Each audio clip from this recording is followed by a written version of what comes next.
नमस्कार दोस्तों, मेरा नाम है शिवशंकर तिवारी और आप देख रहे हैं आपका अपना YouTube channel exam warriors begins.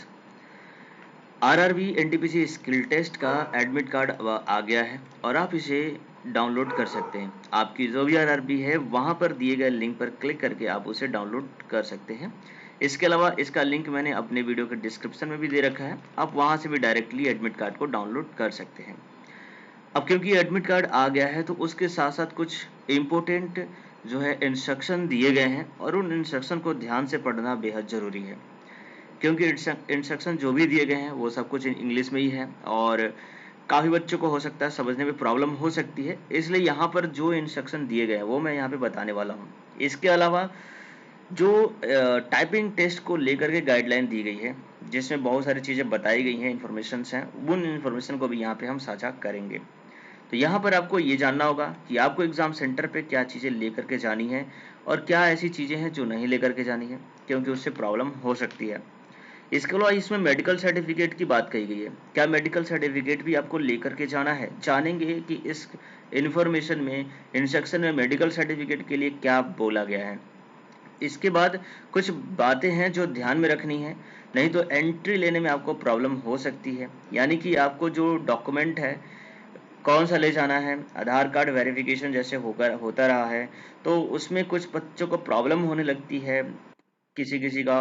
तो उन प्रॉब्लम क्या होती है, उन सभी चीज़ों को हम डिस्कस करेंगे। किसी को वापस कर दिया जाता है, तो ऐसे में प्रॉब्लम हो सकती है, तो उन प्रॉब्लम से हम कैसे बच सकते हैं, वो बातें यहाँ पर हम समझेंगे।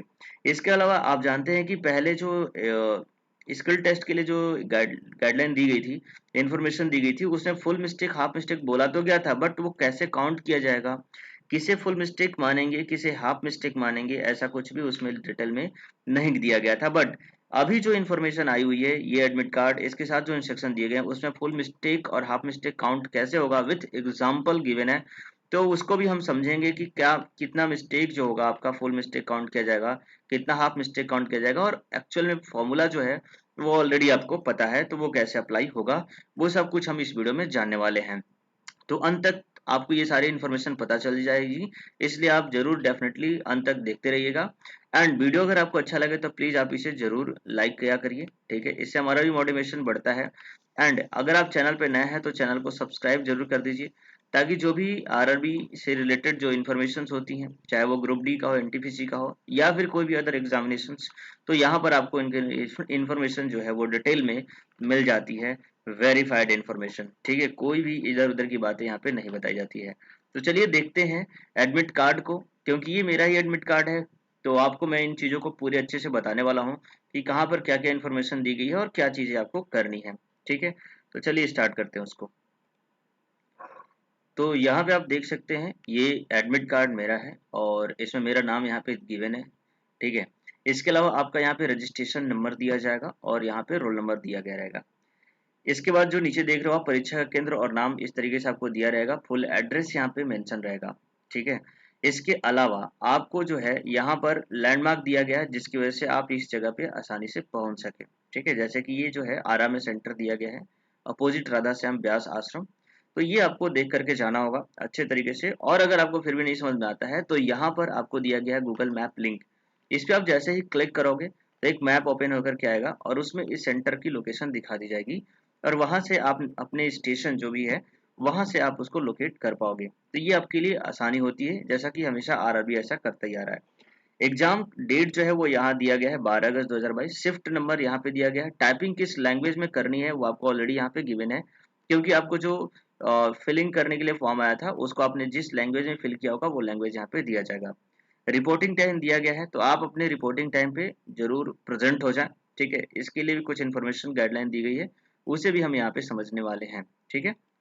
इसके अलावा आगे जो इन्फॉर्मेशन दी गई है उसे भी आपको समझने की जरूरत है। यहाँ पर देखिए क्या है कि यहाँ पर दिया गया है to be filled in examination centre, परीक्षा केंद्र में भरने के लिए, यानी कि इसे आपको घर पे नहीं भरना है, यहाँ पर परीक्षार्थी का हस्ताक्षर यानी कि आपका हस्ताक्षर यहाँ पे होगा। तो यहाँ पर हस्ताक्षर आप परीक्षा केंद्र में जा करके ही करेंगे। यहाँ पे इन्विजिलेटर का सिग्नेचर हो जाएगा। दूसरी जो प्रति है आरआरबी फाइल है, यहाँ पर भी वही सारी इन्फॉर्मेशन दी गई है। और एक चीज जो दिया गया है, यहाँ पर आपको अपना फोटो लगाना होगा। जो फोटो आपने पहले फिलअप किया था उसी फोटो को यहाँ पर आप लगा सकते हैं, या फिर अगर वो नहीं है तो आप उस सेम ऐसा मतलब जिसमें आप पहचाने जा सके अच्छे से, वैसा एक कलरफुल फोटो यहाँ पे आपको लगाना होगा। तो ये आप घर से लगा करके जा सकते हैं। दूसरी बात जो यहाँ पे दी गई है, स्क्रीन पर दी गई घोषणा को अनुच्छेद के सामने छोटे अक्षरों में हस्तलिखित रूप में लिखना है ना। तो आप जैसे ही कंप्यूटर ओपन करोगे तो वहां पर आपको वहां पर कुछ चीजें जो पैराग्राफ होंगी वो लिखी हुई आएंगी। तो वहां पर आप जरूर जो लिखी गई चीजें हैं आप लिख लेंगे, ठीक है। वो अनुच्छेद की उपस्थिति में ही लिखना होता है। तो अगर आप एग्जाम सेंटर में हैं तो वेट भी नहीं करना है आपको, अगर वहां से स्टार्ट हो चुका है तो आप डायरेक्टली यहाँ पे लिख लेंगे, ठीक है। तो ये तो है एडमिट कार्ड पे जो बेसिक इन्फॉर्मेशन है आपकी। अब हम आगे देखने वाले हैं जो इंस्ट्रक्शन आरआरबी की तरफ से आरआरबी एग्जाम टाइपिंग के लिए दिया गया है और टाइपिंग के लिए अलग से इंफॉर्मेशन दी गई है, वो सारी इंफॉर्मेशन हम यहाँ पे देखने वाले हैं। तो देखिए यहाँ पर फुल इंस्ट्रक्शन दिया गया है, इस फुल इंस्ट्रक्शन को आपको ध्यान में रखना होगा, ठीक है, और समझना होगा कि क्या क्या बातें हैं जो हमारे लिए इम्पोर्टेंट है। तो लिखा गया instruction to the candidate on typing skill test e call letter, please read carefully and compile with the all instruction, ठीक है। तो पूरे अच्छे तरीके से आप ध्यान से इन चीजों को सुनिएगा, क्योंकि अगर यहाँ पर जो भी इंफॉर्मेशन दी गई है उसके अकॉर्डिंग अगर आप काम नहीं करते हैं तो डेफिनेटली आपको बाहर कर दिया जाएगा एग्जाम सेंटर से। तो आपके लिए देखिए कितनी बुरी बात हो सकती है। तो देखिए यहाँ पे क्या लिखा है, candidates will be allowed to appear in examination only on producing e call letter, photograph and original ID proof.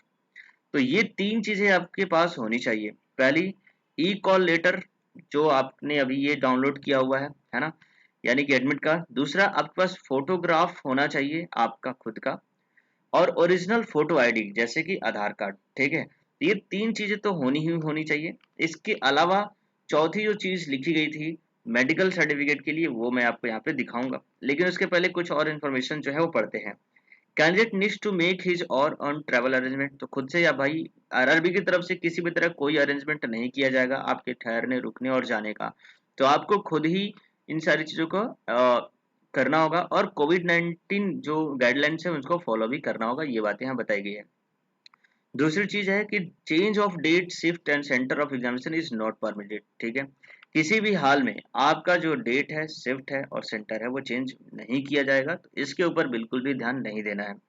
This typing skill test e-call letter is valid only for the test date, shift and time as specified thereon, ठीक है। तो आप इस admit card का use सिर्फ अपने ही time slot में कर सकते हैं। अगर आपका सेकंड शिफ्ट है तो सेकंड शिफ्ट में ही जा सकते हैं, फर्स्ट शिफ्ट में नहीं जा सकते, नाइट थर्ड शिफ्ट में। तो जैसा कि आपको ये चीजें ऑलरेडी इन्फॉर्मेशन पता होगी, तो आपके लिए ये बेहतर होगा कि आप अपने शिफ्ट में जाएं और आराम से एग्जाम सेंटर पे जा करके टाइपिंग दें। इसके बाद क्या लिखा है, please affix passport size photo colour photograph in the space provided. तो जैसा आपने देखा कि ऊपर जो स्पेस दिया गया था वहां पे अपना जो है फोटो आपको लगाना है। Candidate are advise to locate their test centre and its accessibility at least a day before. Definitely अगर आपका सेंटर किसी दूसरे सिटी में पड़ गया है जो दूर है, तो आप एक दिन पहले वहां पे जाइए और जो एग्जामिनेशन सेंटर है वहां पर जा करके पता करिए कि वहां जहाँ पे आप रुक रहे हो वहां से वहां जाने में टाइम कितना लग रहा है ना। इसके अलावा जो है कौन कौन से माध्यम है जिससे आप जा सकते हैं, है ना। तो ये सारी इंफॉर्मेशन जो है आपको पता कर लेनी चाहिए, बाद में उस दिन जो है वो आपको प्रॉब्लम नहीं होगी। No candidate will be allowed inside the test centre after gate closing time for the date and shift. ये बिल्कुल आपने कई बार देखा होगा, बच्चे 1 मिनट 2 मिनट लेट जाते हैं फिर भी उन्हें एग्जाम सेंटर में नहीं जाने दिया जाता है। तो इस बात का पूरा ध्यान रखें कि अगर 11 बजे से अगर शिफ्ट 2 का टाइमिंग है तो आप 11 बजे वहां पहुंच जाएं, ठीक है। ऐसा ना करें कि 11 से 12 है तो हम चलो 11:30 बजे चलते हैं या फिर पौने 12 बजे चलते हैं। तो इस चक्कर में मे भी हो सकता है आप किसी वजह से, ट्रैफिक की वजह से या फिर कोई भी वजह से देर हो जाए तो आपके लिए प्रॉब्लम हो जाएगी, ठीक है। Candidate should report the exam centre well in advance, है ना। तो आपको पहले से जाना होगा, क्योंकि वहां पर आधार जो है ना लिंक्ड बायोमेट्रिक ऑथेंटिकेशन होता है जिसमें टाइम लगता है, इसलिए आप पहले ही चला जाएं। The candidate are required to carry Aadhaar card to facilitate biometric authentication. तो इस वजह से आपको आधार कार्ड मैंडेटरी होता है इन एग्जामिनेशन में, आधार कार्ड लेकर के जाना होता है। आगे जो बात लिखी गई, eligible PWBD candidate seeking exemption from typing test but have not uploaded the valid और proper medical certificate for examination from the typing skill test in the link provided for the purpose within the prescribed date or whose uploaded certificate has been rejected will have to physical report the venue and produce original medical certificate। जी, ये बात जो medical certificate के लिए लिखी गई है वो किन कैंडिडेट के लिए लिखी गई है? देखिए, जो भी कैंडिडेट जो PWBD के लिए कैंडिडेट हैं, जो जिनको टाइम दिया गया था अपना मेडिकल सर्टिफिकेट ऑनलाइन अपलोड करने के लिए, है ना? तो वैसे कैंडिडेट जो अपना मेडिकल सर्टिफिकेट अपलोड नहीं कर पाए हैं, ठीक है, या फिर उन्होंने अपलोड किया है बट वो रिजेक्ट हो गया है, तो ऐसे में उन्हें अपने एग्जाम सेंटर फिजिकली जाना होगा और अपना मेडिकल जो ओरिजिनल मेडिकल सर्टिफिकेट है वो वहां पर आपको दिखाना होगा, तभी आपको टाइपिंग से यहाँ पे एग्जाम्पशन किया जा सकता है। तो इस बात को आपको ध्यान में रखना होगा, ठीक है। चलिए, तो आगे की पॉइंट को अभी यहाँ पे देखते हैं हम लोग। तो आगे की जो पॉइंट्स दिए गए हैं उसमें क्या लिखा गया है? Typing skill test e call letter is to be submitted for verification at the time of the test. At least one original and valid photo identification card, photographs scanned such as voter card, Aadhaar card, print out, e Aadhaar, driving licence, PAN, e PAN card print out, इस तरह के जो documents हैं वो आपके पास होने चाहिए जिससे आपको वेरीफाइड किया जाए कि आप की ही ये फोटो मतलब आप ही हो, जो आपका कार्ड है वो आपसे बिलोंग करता हुआ रहना चाहिए। ठीक है, तो ये इन्फॉर्मेशन दी गई है, चाहे वो स्कूल, कॉलेज, यूनिवर्सिटी का फोटो आईडी भी यहाँ पे आप लगा सकते हो। ठीक है, तो photo of the ID proof will not be allowed, photo copy जो है वो अलाउड नहीं किया जाएगा, इसलिए आप ओरिजिनल डॉक्यूमेंट ही यहाँ पर लेकर के जाएंगे। ठीक है, इसके बाद जो शिफ्ट की टाइमिंग दी गई है वो आप यहाँ पे ध्यान रखेंगे। शिफ्ट की टाइमिंग में दिया गया जो फर्स्ट शिफ्ट है उसका जो रिपोर्टिंग टाइम है 8:30 बजे, एंड जो शिफ्ट 2 है उसका रिपोर्टिंग टाइम 11 बजे है और शिफ्ट 3 का रिपोर्टिंग टाइम 1:30 है। तो ये अपने रिपोर्टिंग टाइम के अकॉर्डिंग आपको यहाँ पे पहुँचना होगा। ठीक है, और कोशिश करिए कि आप इससे पहले ही पहुँच जाएं तो आपके लिए बेस्ट रहेगा, क्योंकि डिले होने पर आपके साथ प्रॉब्लम हो सकती है। दूसरी बात क्या लिखी गई? Special instruction annexed with the e call letters as well as given by the invigilators to test lab should be followed strictly, है ना, कि जो भी इंस्ट्रक्शन दी गई है उसको आपको स्ट्रिक्टली फॉलो करना होगा। और जो यहाँ पर इंपॉर्टेंट चीज लिखी गई है वो यहाँ से आप देख सकते हैं, typing skill test is qualifying in nature, है ना, तो आपको 30 वर्ड पर मिनट इंग्लिश और 25 वर्ड पर मिनट हिंदी में अगर आप टाइपिंग करते हैं तो करना होगा। और जो इम्पोर्टेंट चीज है that is without editing and spell check facilities, है ना, एडिटिंग टूल्स यहाँ पे होंगे नहीं, जैसे आपको पता है बैक स्पेस की यहाँ पर नहीं लिया जाएगा। ठीक है, the duration of the test will be 10 minute, है ना, 10 मिनट का होगा, और चाहे वो टाइपिंग का हो या फिर हिंदी का। Candidates opted to take Hindi typing test must be familiar with and uses the Krutidev and Mangal font। ठीक है ना, तो आपको पता होना चाहिए कि जो भी आप टाइपिंग हिंदी में कर दे रहे हैं तो वहां पर आपका कृतिदेव और मंगल फॉन्ट में से कोई भी एक फॉन्ट होगा। ठीक है, इसके अलावा क्या लिखा गया है कि as the skill test is to determine speed, candidate who have completed the passage can retype, है ना, तो इसके ऊपर आपने पहले से डिस्कशन कर रखा होगा कि रीटाइपिंग आप कर सकते हो। जैसे कि अगर 10 मिनट का टाइपिंग है तो 10 मिनट के टाइपिंग में आपको 300 वर्ड्स दिए जाएंगे, और आपने ये 300 वर्ड्स सपोज दैट आपने पहले ही 8 मिनट में ही कंप्लीट कर लिया या 9 मिनट में ही कर लिया, तो बाकी के बचे हुए टाइम में आपको रुकना नहीं है, बल्कि उस पैराग्राफ को दोबारा से टाइप करना है। ठीक है, ये चीज आपको यहाँ पे दिया गया है। दूसरी बात क्या लिखी गई कि होल पैसेज जो है, अगर वैसे candidate who do not type the whole passage at least once in 10 minute, अगर आप 10 मिनट में भी पूरा पैसेज एक बार कम से कम नहीं लिख पाते हैं तो आपको यहाँ पर डिसक्वालीफाई मान लिया जाएगा। ठीक है, चाहे आपकी स्पीड कुछ भी हो। If a candidate does not qualify in the typing test, he she will consider unsuccessful in typing skill test and unsuitable for respective post involving the typing skill post irrespective of higher merit in second stage CBT 2। तो चाहे आपका merit कितना भी high हो, but अगर आप skill test में fail हो जाते हो तो आपको फर्दर डिसक्वालीफाई कर दिया जाएगा और आगे के लिए आप एलिजिबल नहीं रह पाओगे। ठीक है, आगे जो बातें बताई गई है, no rough sheet will be provided, है ना, क्योंकि रफ सीट की वैसे कोई जरूरत है नहीं। The typing skill test equal letter is provide provisional and subject to the condition that the candidate has fulfilled all the eligibility conditions like academic qualification categories status as mentioned। तो यहाँ पर आपको जो है online application which is subject to verification in successive stages of the selection process, तो देखो typing skill test तो मान लो आप क्वालिफाई कर जाते हो, लेकिन वो आपका फाइनल नहीं होगा। उसके बाद में जो भी डॉक्यूमेंट वेरिफिकेशन की जो बात कही गई है वो प्रोसेस यहाँ पे किया जाएगा, उसके लिए आगे नेक्स्ट टाइम पे डेट आ जाएंगे। बाकी जो चीजें लिखी, कुछ आइटम्स जो हैं बैंड होते हैं, आपको पता ही है, mobile phone, pager, watch, Bluetooth device, ऐसे कुछ भी आपको लेके नहीं जाना है। इवन दैट बैंगल्स यानी कि चूड़ियां, बेल्ट्स, ब्रेसलेट, ये सब चीजें आपको नहीं लेकर के जाना है। ओनली मेडिकल सर्टिफिकेट जो कैंडिडेट के लिए जरूरी है, मेडिकल सर्टिफिकेट आप ले जाएंगे।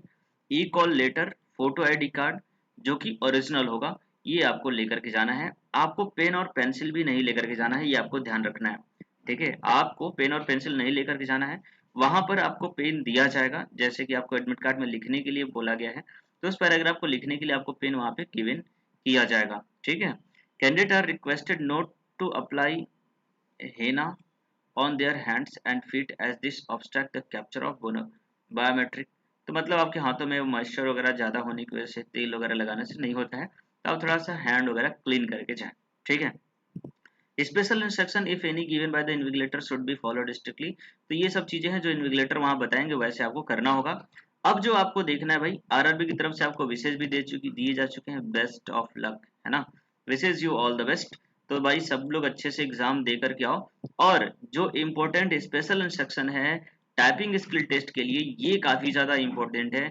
यहाँ की बातें आपको जरूर माइंड बैकअप मेकिंग करनी होगी, तभी आप अच्छे से क्वालिफाई यहाँ पे कर पाओगे। देखिए क्या लिखा गया है, candidate are requested to read on screen instruction carefully. Instruction को पढ़ लेंगे। इसके बाद जो चीजें दी गई हैं कि चाहे वो टेस्ट हिंदी में हो या इंग्लिश में हो, जो भी आपने चॉइस की है वो उसके अकॉर्डिंग होगा। और इसके लिए जो टाइम है वो 3 स्लॉट में होंगे। The typing test consist 3 parts.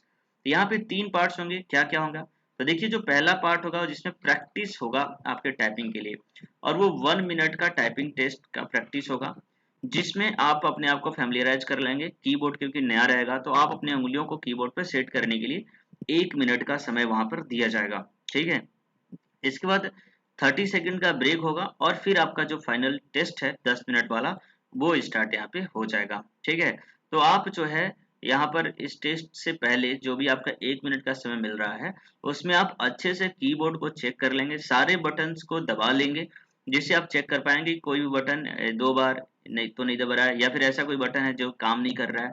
Shift, inter, है ना, कैप्स लॉक की तो जरूरत, हाँ कैप्स लॉक भी आप चेक कर लोगे। ठीक है, कंट्रोल, नंबर, न्यूमेरिक बटन्स जो हैं वो सब कुछ आप यहाँ पे एक बार दबा करके जरूर चेक कर लेंगे कि सारी बटन जो है वो काम कर रही है या नहीं कर रही है। ठीक है, हिंदी के लिए बात करें तो देखो मंगल फॉन्ट में जो इंस्क्रिप्ट, रेमिंगटन गेल, रेमिंगटन सीवीआई, ये सब चीजें जो है वो वहाँ पे कंप्यूटर स्क्रीन में आपको दिखाई देती रहेगी।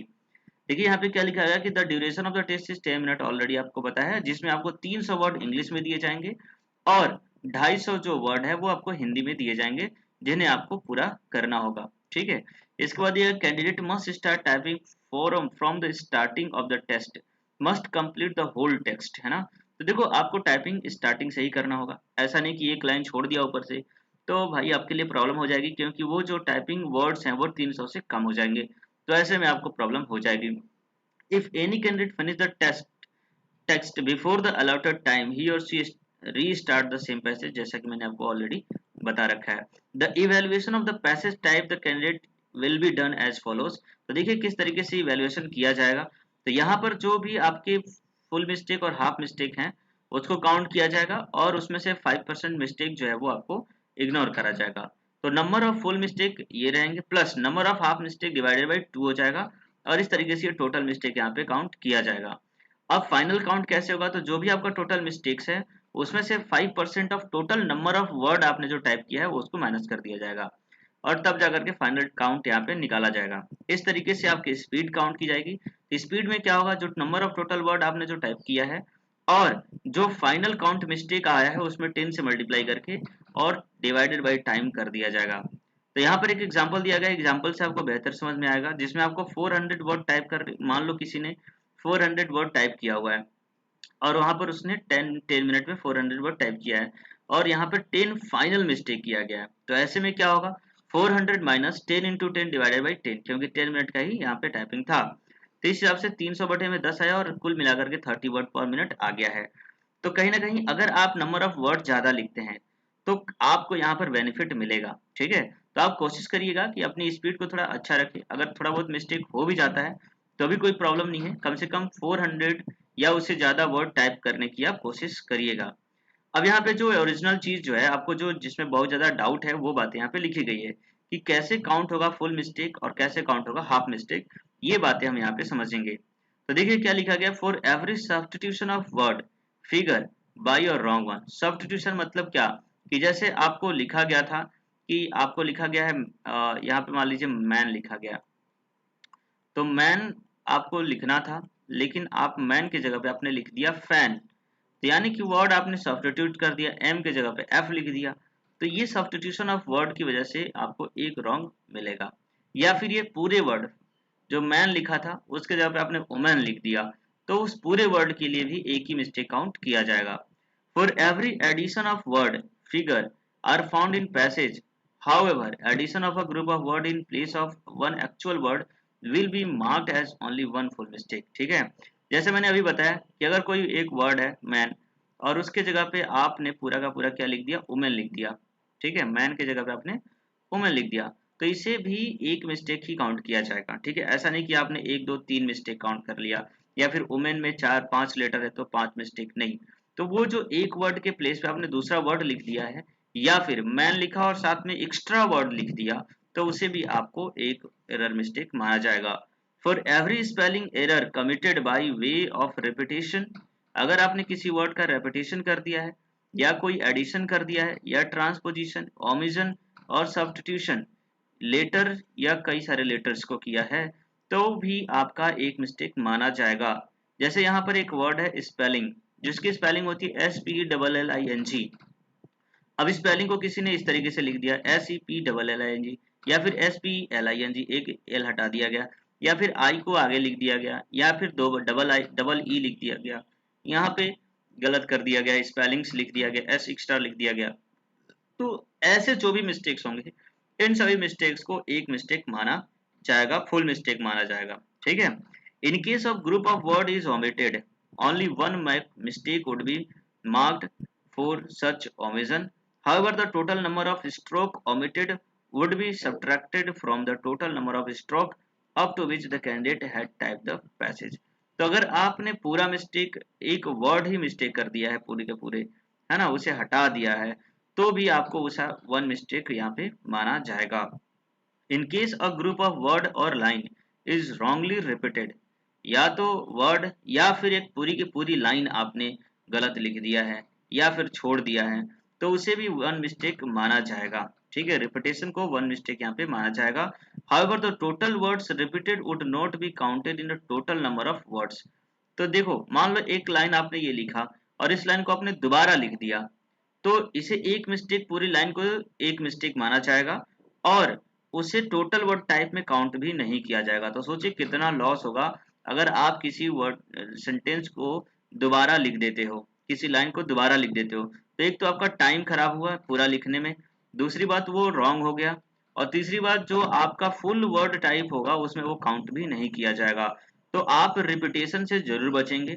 अगर कोई वर्ड छूट गया तो उसे, या फिर आपका पैराग्राफ में गलती हो गई, तो आप कोशिश करिए कि नेक्स्ट पैराग्राफ से लिखिए, है ना। रिपीट करना अच्छी बात नहीं है, रिपीट करेंगे तो काउंट नहीं किया जाएगा। जबकि अगर आप अगले वाले लाइन से लिखते हैं तो भले ही वो एक मिस्टेक माना जाएगा, बट उसके वर्ड जो है वो काउंट किए जाएंगे। तो ये बात आपको ध्यान में रखनी होगी फुल मिस्टेक के लिए। अब अगर हम हाफ मिस्टेक की बात करें, तो देखिए हाफ मिस्टेक में स्पेलिंग एरर्स आते हैं, जैसे कि where no space is provided between two words. I hope लिखना था, लेकिन आपने उसको लिख दिया आई होप। ठीक है, आई होप को IHO यहाँ पे हैव इस तरीके से लिख दिया, या बीच में कुछ और वर्ड्स लिख दिए, तो इसे हाफ मिस्टेक यहाँ पे माना जाएगा। पंचुएशन एरर की बात करें, फुल मिस्टेक, हाफ मिस्टेक है, फुल स्टॉप है, या फिर कोलन है, सेमी कोलन है, ऐसे कोई भी पंचुएशन मार्क्स के जो मिस्टेक होते हैं वो सब कुछ हाफ एरर में माने जाएंगे। पैराग्राफ एरर यहाँ पे कैसे हो सकता है कि where the space left before the starting paragraph और between paragraph is not uniform, half mistake will be deducted for each wrong paragraph. है ना, मान लीजिए पैराग्राफ अगर चेंज हो गया है और आपने पैराग्राफ चेंज नहीं किया, उसे एक ही पैराग्राफ में लिखते गए हैं, तो उसे भी हाफ मिस्टेक काउंट किया जाएगा। रॉन्गली कैपिटलाइजेशन, मतलब कोई वर्ड था जिसे कैपिटल नहीं लिखना था, या फिर जो कैपिटल था उसे आपको स्मॉल नहीं लिखना था बट आपने लिख दिया है ना, कैपिटल को स्मॉल में लिख दिया या फिर स्मॉल को कैपिटल में लिख दिया है, तो ऐसे में आपका रॉन्ग मिस्टेक माना जाएगा। ट्रांसपोजिशन एरर क्या होता है कि वेयर वर्ड आर ट्रांसपोज्ड, यानी कि द वर्ड लिखना था, जैसे कि आई होप लिखना था और इसको आपने होप आई लिख दिया है, तो ये भी हाफ मिस्टेक में काउंट किया जाएगा। इसके अलावा सिलेबिफिकेशन एरर अगर आपका है, जैसे क्या लिखा गया है कि जैसे कोई वर्ड है, it is necessary to take persuasion, पर प्रिकॉशंस लिखना था लेकिन बीच में आपने एक हाइफन दे दिया गया है, तो ये एक एक्स्ट्रा आपने दे दिया है प्रिकॉशंस में, तो ये जो है आपका सिम्प्लीफिकेशन एरर माना जाएगा और ये हाफ एरर होगा। वहीं फॉल्टी ऑपरेशंस में दिया गया है जैसे क्या कि the following errors will be marked half mistake cause due to the faulty operation, जैसे कि आपने शिफ्ट कर दिया या फिर कोई लेटर, शिफ्ट या लेटर ऐसा कोई बटन है जो, या फिर इंटर वाला बटन दब गया गलती से, तो जैसे कि आपको लिखना था नेसेसरी और ये यहाँ तक और फिर ये नीचे आ गया है, तो ऐसा अगर कुछ मिस्टेक हो जाता है तो इसे भी हाफ मिस्टेक माना जाएगा। Omission of letter and word, blank in space will be a place of a letter, तो क्या लिखा गया कि जैसे मान लो आई होप लिखना था और यहाँ पे बीच में ओ लिखा नहीं आपने, तो ये भी एक मिस्टेक माना जाएगा जिसे हम हाफ मिस्टेक कहेंगे। ठीक है, तो इस तरीके से आपके हाफ मिस्टेक काउंट किए जाएंगे। इसके बाद जो है पीडब्ल्यू कैंडिडेट को लेकर के कुछ इन्फॉर्मेशन दी गई है, जिसमें बोला गया है कि आपको जो है अपना जो मेडिकल सर्टिफिकेट वगैरह बनवा करके लाना है और जो कि वैलिड होना चाहिए, किसी भी सर्जन के द्वारा आप बनवा सकते हैं। ठीक है, इसके बाद ये सारी इन्फॉर्मेशन दी गई है। इसके बाद क्या लिखा गया, if the candidate who are not exempted from the typing test remain absent on the typing test, he और she disqualify for the post typing test. ठीक है, तो अगर आप टाइपिंग टेस्ट में नहीं जाते हैं तो आपकी स्वेच्छा है, अगर आपको लगता है कि विदाउट टाइपिंग वाले में आपका हो जाएगा तो आप नहीं जाइए, बट आपको टाइपिंग टेस्ट वाले पोस्ट से डिस्क्वालीफाई किया जाएगा, पूरे एग्जाम से आपको डिस्क्वालीफाई नहीं किया जाएगा। ठीक है, more number of candidate than the vacancies are being called for the typing test and merely calling candidate for typing test does not in any way entitle him or her appointment. तो देखिए typing test का मतलब appointment नहीं है, ये clearly दिया गया है। आप जब टाइपिंग टेस्ट और सारी प्रक्रियाओं को जब पूरा कर लेंगे तभी आपका अपॉइंटमेंट हो जाएगा। Candidate to note to the she or she report for typing test on the above date time only, in case candidate is absent typing test on above date no second chance will be given, है ना, तो कोई भी second chance यहाँ पे आपको नहीं दिया जाएगा। तो इस तरीके से ये पूरा का पूरा इन्फॉर्मेशन जो था मैंने आपको यहाँ पे बता दिया। उम्मीद करता हूँ कि सारी इन्फॉर्मेशन जो है आपको अच्छी तरीके से समझ में आ गई होंगी और अब आपको किसी भी तरह की कोई प्रॉब्लम नहीं होगी। बट इसके अलावा भी अगर आपको किसी भी तरह का एडमिट कार्ड में डाउनलोडिंग करने में या फिर जो भी इन्फॉर्मेशन मैंने आपको बताई है उससे लेकर के कोई भी डाउट हो, फुल मिस्टेक हाफ मिस्टेक से लेकर कोई डाउट हो, तो आप मुझे ज़रूर कमेंट करिए, मैं आपको सारी क्लियर जो डाउट है वो सभी को क्लियर कर दूंगा। रिप्लाई मैं अवश्य देता हूँ, आपको पता ही होगा कि आपके जितने भी कमेंट्स आते हैं उसका रिप्लाई मैं हमेशा से ही देता आता हूँ। तो आप बिल्कुल निश्चिंत होकर के आप कमेंट करिए और अपने डाउट को क्लियर करिए। बाकी वीडियो अगर अच्छा लगा है तो आप इसे ज़रूर लाइक कर दीजिए, चैनल को सब्सक्राइब कर दीजिए। ठीक है, चलिए मिलते हैं फिर अपने नेक्स्ट वीडियो में, तब तक के लिए आपका दिन शुभ रहे। जय हिंद, जय भारत।